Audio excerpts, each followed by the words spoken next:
चीनी मिल के अधिकारी जो मैनेजर है, मैं उनकी बात आपको बता रहा हूं। उन्होंने कहा कि मुझे लगभग 12 साल हो गए चीनी मिल में काम करते हुए, और जब से मैंने काम करना शुरू कर दिया चीनी मिल में, तभी से मैंने घर में चीनी लाना ही बंद कर दिया। मैं तब से अपने बच्चों को चीनी खिलाता ही नहीं हूं, जबकि नौकरी से सैलरी वहीं से मिलती है, मगर चीनी नहीं। मैंने कहा कि आखिर कौन सी घटना घटी जिसके कारण से आपने ऐसा किया? तो उन्होंने बताया एक छोटी सी घटना, कि चीनी मिल में जो ये पानी निकलता है ना, चीनी के बनने के बाद उस प्रोसेसिंग में जो पानी निकलता है, उस पानी में वो सारा केमिकल भी मिक्स रहता है, और उस पानी को चीनी मिल वाले लोग अक्सर एक टंकी में जमा करके रखते हैं। ये सभी चीनी मिल वालों के पास में होता है, आप भी कभी जाएंगे तो आपको भी पता चलेगा। वो टंकी में वो पानी रखा जाता है, लेकिन रोज रोज प्रोसेसिंग हो रहा है, रोज चीनी बन रही है, रोज बहुत सारा पानी आ रहा है, तो आखिर कब तक? एक टंकी की क्षमता है ना, कितने दिनों तक वो टंकी खाली रहेगी? भर जाती है, भरेगी तो फिर क्या करेंगे? खाली करना है। तो क्या किया था चीनी मिल के लोगों ने? सोचा कि छोड़ो ना, अब कहाँ जाएंगे उसको फेंकने के लिए कहीं दूर, क्योंकि अब उतनी बड़ी टंकी जिसमें हजारों गैलन पानी है, उसके लिए ट्रांसपोर्ट में कितना खर्च आएगा, तो बेहतर होगा रात के अंधेरे में कहीं खेत में डाल देते हैं। क्योंकि जनरली फैक्ट्रियां तो होती हैं ऐसे ही बिराने में, तो कहीं डाल देते किसी खेत में, क्या पता चलेगा पानी है कि चीनी मिल का पानी है, क्या है। तो ये सोचकर मैनेजमेंट वाले लोगों ने रात में ही उस पानी को खेतों में छुड़वा दिया, और नतीजा ये हुआ कि उस खेत की सारी फसल जल गई, मिट्टी बंजर हो गई। और जब किसान पता करने लगा कि आखिर क्या हुआ मेरे खेत में, जब चेकअप कराया वो मिट्टी का, तो पता चला कि इसमें तो चीनी मिल का जो वेस्ट मटेरियल है वो डाला गया है। तब उसको खबर मिली कि हाँ, किसी स्टाफ ने बताया कि हाँ, हमारे चीनी मिल से ही पानी डाला गया था आपके खेत में, और पूरी मिट्टी बंजर हो गई। उसने केस कर दिया और चीनी मिल वाले को मुआवजा देना पड़ा लाखों रुपए।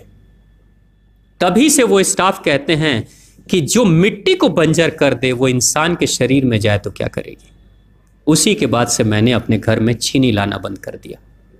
और सच्चाई है, लगभग अगर आप देखेंगे तो अंग्रेजों के आने के समय अंग्रेज पहला चीनी मिल इन्होंने भारत में ही लगाया था। पहला चीनी मिल भारत में ही अंग्रेजों का लगा, और अंग्रेजों ने चीनी की शुरुआत की। भारत के लोग गुड़ खाते थे, चीनी नहीं खाते थे। उन्होंने बहिष्कार किया, बिल्कुल नहीं, लेकिन चीनी और चाय पत्ती दोनों के लिए लोगों को तैयार किया गया था। चाय पिला पिला कर फ्री में चीनी के लिए तैयार किया गया, और चाय के लिए भी तैयार किया गया। अंग्रेज ने जब से ये शुरू किया है, और पिछले 50 वर्षों से हमारे समाज में चीनी खाने का प्रचलन बहुत तेजी से बढ़ा है, और उसी समय से भारत के लोगों के बच्चों के शरीर में कैल्शियम की कमी होनी शुरू हो गई है। अगर कोई माँ, अगर कोई बहन जो गर्भवती हो, गर्भकाल के दौरान अगर चीनी का सेवन अगर कोई बहन कर रही हो, तो चांसेस ज्यादा होते हैं गर्भपात होने के। कोई माँ अगर बच्चे के जन्म से पहले 1 साल पहले से ही चीनी छोड़ दे और सामान्य भोजन करे, अपना ही दूध बच्चे को पिलाए, और कम से कम 5 साल तक बच्चे को चीनी ना खिलाए, खुद को चीनी ना खिलाए, उस बच्चे को कभी भी ऑस्टियोपोरोसिस की समस्या नहीं हो सकती। कैल्शियम की कमी उसके शरीर में कभी नहीं होगी। चीनी जब जाती है आपके शरीर में, तो बाहर जब निकलती है तो अकेले नहीं निकलती, कैल्शियम लेकर निकलती है। चीनी कैल्शियम लेकर निकलती है, हड्डियों को गलाकर निकलती है। और जिसके शरीर में कैल्शियम की कमी हो जाती है, उसके शरीर में मैग्नीशियम, पोटेशियम, आयरन सबकी कमी हो जाती है। कैल्शियम वो तत्व है कि जिसके शरीर में कम हो जाए, सारे तत्व कम हो जाएंगे, और कैल्शियम की कीमत पे चीनी हम खाते हैं।